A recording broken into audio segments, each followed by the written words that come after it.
Assalamualaikum warahmatullahi wabarakatuh.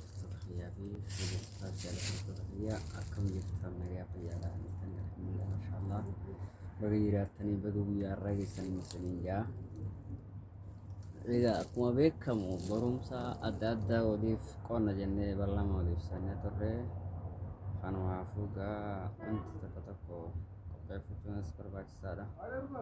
Haaluma mijeeffachuudhaaf isinirraa bannee turre guddaadha.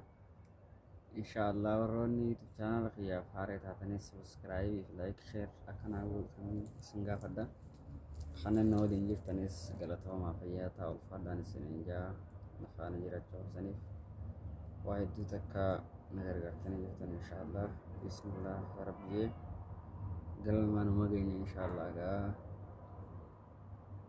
akka fayyaddu beekta amma istuufadhaan yaa rabbi gaa hanga akka yuutubaroota kanaan waan ta'a jee iftufachaati kan jiru inshaallah yaa rabbi egaa ta'uun kiyyan oolu namaan hin ta'a ammoo obsaa fi nama qabaachuu yookaan nama sana dhaabbatu qabaachuu barbaachisa. Akkasii kana hundarratti akkana bira dhaabbatan isin jaanuun Oromoo taatee afaan kiyya dubbadhee waliif gallu hundi keessanuu akka na bira dhaabbataniin isiniin jaa. Assalaamu alaikum warahmatullaahi wabarakaatuh.